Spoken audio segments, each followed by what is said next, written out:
What's up, guys? It's Miss Eisenberg. I had many requests to kind of go over 1-point perspective in a personal video, not just videos I found online. So let's do this. First of all, the fundamentals of 1-point perspective.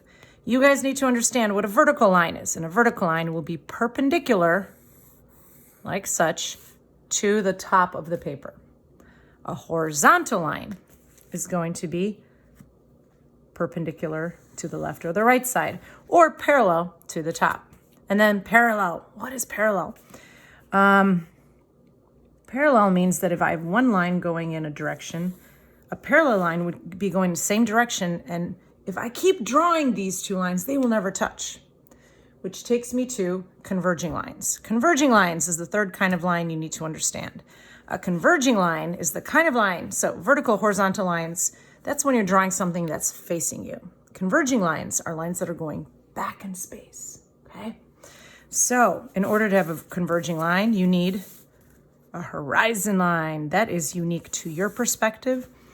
And that means that depending on where you're standing or how you're standing, you're always going to have that horizon line in the same place because it moves with you. And on that horizon line, you are also going to have a 1-point vanishing point. And converging lines are the lines that go back in space toward that vanishing point. And eventually, you know what happens? You can't see behind it. That's why it's called vanishing. All right. So now that we know the basics, parallel lines, horizontal lines, vertical lines, converging lines. Let's do it. We're going to draw an interior space because an interior space is something that you have to create for your summative. So we're going to start out with the thing we always start out with and draw very lightly because you're going to do a ton of erasing. I'm going to draw my horizon line kind of toward the middle. You can draw it wherever you want. Put my vanishing point right in the middle. Just for the sake of this video, you can really put it anywhere. You put it here, you're going to have a more extreme angle.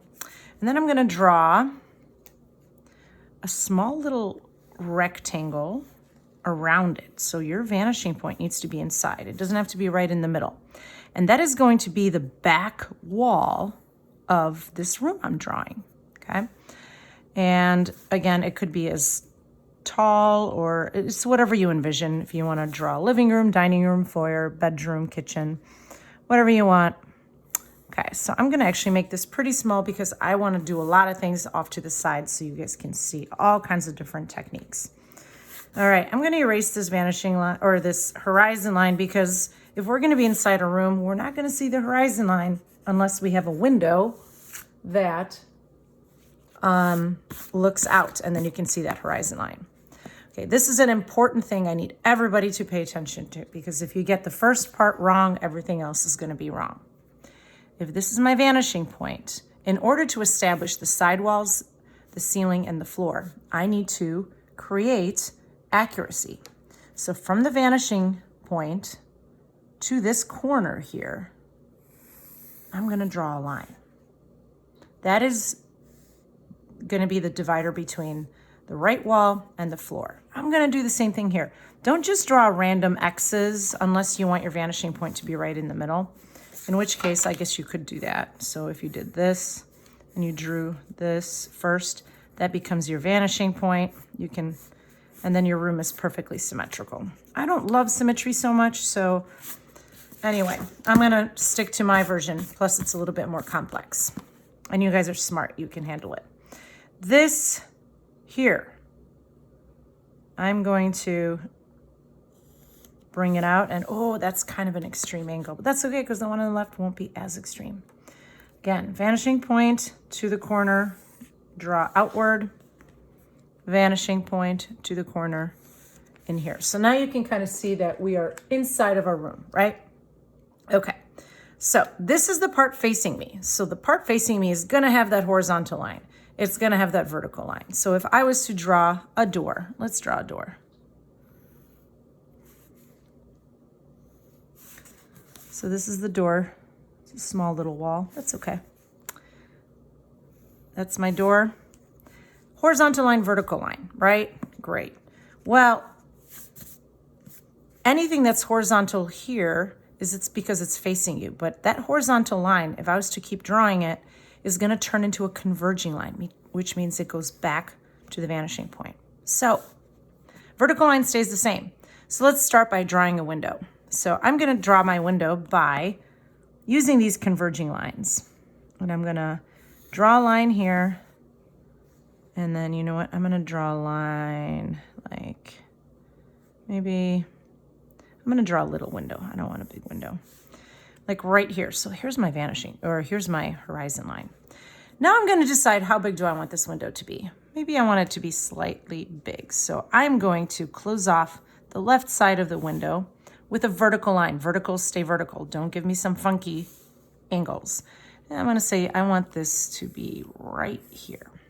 So this is now my window. Do you see how it looks like it's going back in space? Because it is. Hence the converging lines. They are the powerhouse of one-point perspective. But this looks like a really paper-thin window. Windows usually show off the thickness of the wall from which they were carved, right? So that's where your horizontal line is going to come in. If you were to stand up and look at your window from the side of your house, you're going to notice that this is facing you. That's another square. And then from this corner, I'm going to draw a line here because since I'm kind of down a little, I can see the top of the window.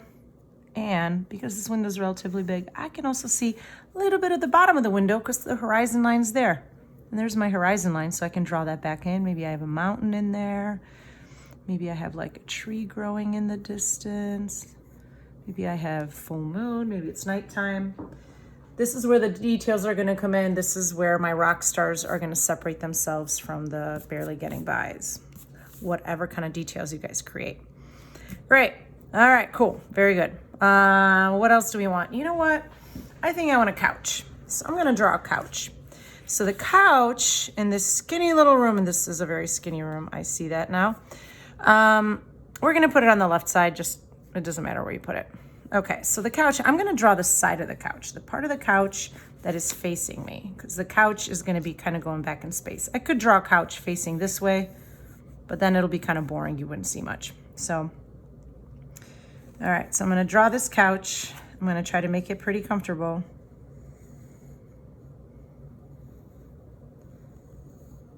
And then my couch is going to have kind of freestyle in it. It's all right. So this is the side of the couch. I want to make sure the legs of the couch are the same, which is why my ruler becomes my best friend literally in this project. I'm going to erase this because this is annoying. Okay. Now, well, this isn't really a couch. This is the side of the couch. So in order to create more of the couch, I'm going to take the highest points.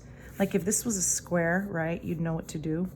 But it's kind of curved. So what we have to do is we're going to go to the point that hits. We're going to draw this back. I'm going to kind of go to this one here. Draw that back. This here, I know it's curved, but that's okay because it's kind of an important curve. And then all the way to the back here. Now, this is kind of confusing. I'm going to erase this line because I don't need this line. Here is where parallel lines are going to get a little tricky because if this was a square, you would have a vertical line here, you would have a vertical line here. That's great, but you also have that angle. So we got to mimic that angle. Try to make it as parallel as possible. Now you're starting to see what's happening, right? And then this is straight. Okay, so this is horizontal, make that horizontal, but then it kind of curves and goes down. All right, so looks like we kind of got ourselves a couch, right? It's kind of a love seat more like, but whatever. Okay, it's something to sit on in this skinny little room. Okay, so we have this. Maybe you can, this is where you can get a little creative. Maybe you can, you know, get some cushions going. You know what? I don't want this to be, this is raised a little, so I'm going to bring that up because then I have more of that. Like this is the, you can see this is the foot. That means this guy is going to be going back in space a little too. There you go. So we have some very cool looking legs to the couch. We have a couch. If you want, you can add, you know, if you did that, this would have to kind of go back in space again. But I'm not going to do that. I don't want these right now. Okay, I'm just going to keep it kind of simple. Little love seat. All right, very cool. You know what else I think we need? I think we need a coffee table. So again, I'm going to start by drawing the coffee table that's kind of facing me. So the coffee table might actually, the legs might actually be a little bit taller. All right, that's part of the coffee table that's facing me. Then this part of the coffee table is going to go back in space. So if you ever get confused, just tell yourself, okay, my lines can go in one of three areas. Where are they going to go? Thickness, can I see the thickness of this leg? Oh, maybe a little bit. Okay. This one, nope, because it's too much in front of the vanishing point. All right, and maybe I'll have some books. Ooh, maybe I have a book on the coffee table because I like to read. And guess what? These would go back, and then you have your book. You might have another book on top. Ooh, there you go. Okay, cool. So we got some books on the coffee table. Fantastic. All right, erase all these unnecessary lines. They get confusing. You can wait till the very end, but I actually like erasing them after I draw them because they end up just being overwhelming. You know what? You can have another door here. Ooh, why don't we do that? We'll put another door here. And then this will go toward the vanishing point. And maybe this door, you guys, maybe this door is actually a hallway. So now we have our horizontal line because this is the wall facing us. Oh, look at that. And if this is your hallway, maybe you have some artwork hanging here. If you have artwork hanging here, this part of the la la la la la la la la la la la la la la. I can draw much better than this. I'm just trying to be quick. This is facing you. That's why that painting is up here. If I had a painting here, the horizontal lines would again go to the vanishing points.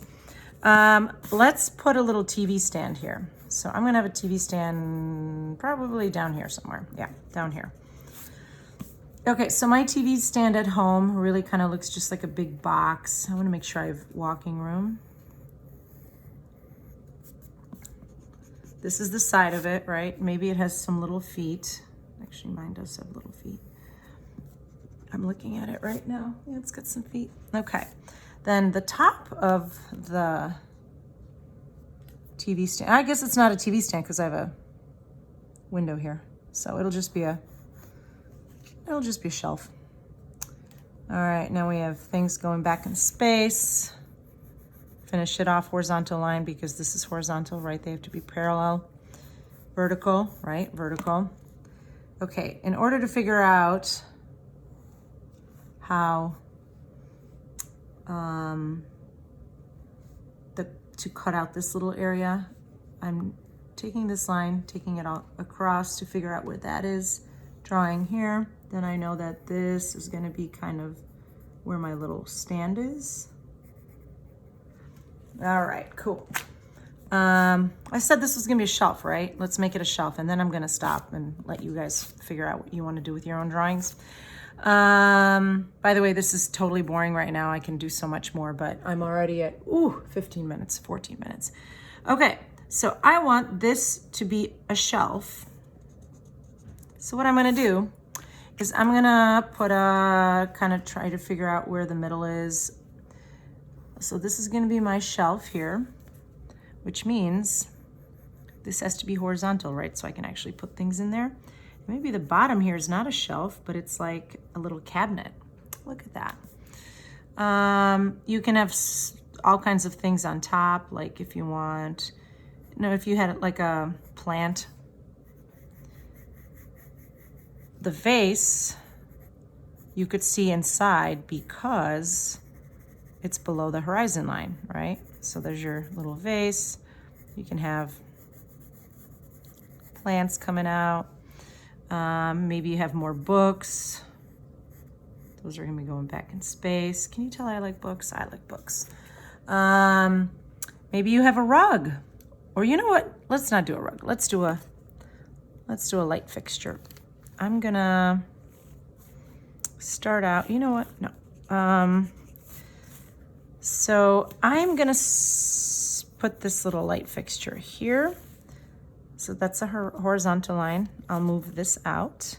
So right now it looks like one of those like super boring lights that we might have in the classroom. So I'm gonna say this is not the light. This is kind of like the base for the light. And I'm gonna have a light shining down. Could be like one of those cool light bulbs, right?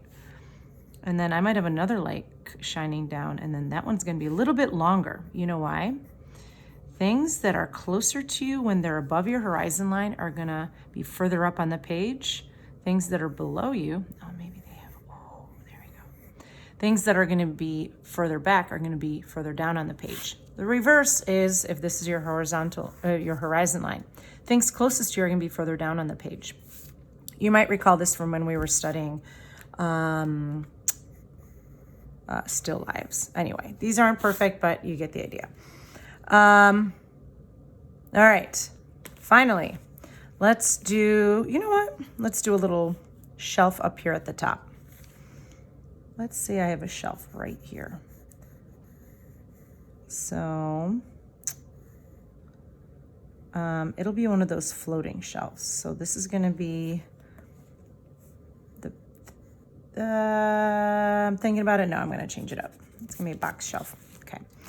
So I have a shelf up here.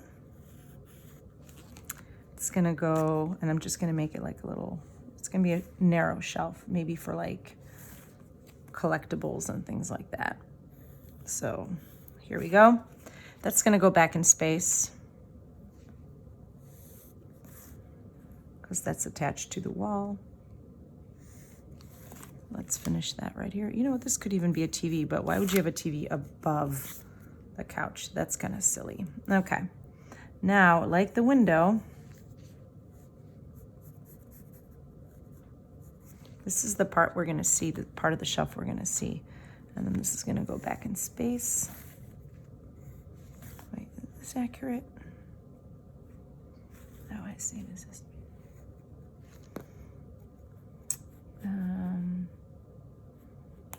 Yep, that's going back in space. Then, are we gonna see any of this? A little bit. All right, so that's your shelf. You would do the same thing again. You would draw another line, which would be kind of like the center.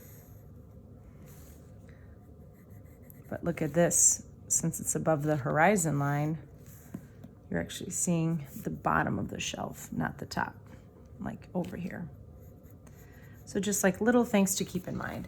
And then you can fill that up with things, whatever you want to do. I'm not going to show tiles in this video. If you want to see tiles, I can make another video. But very basic. Thank you guys for watching. Sorry this is so long. I hope this helps. Bye.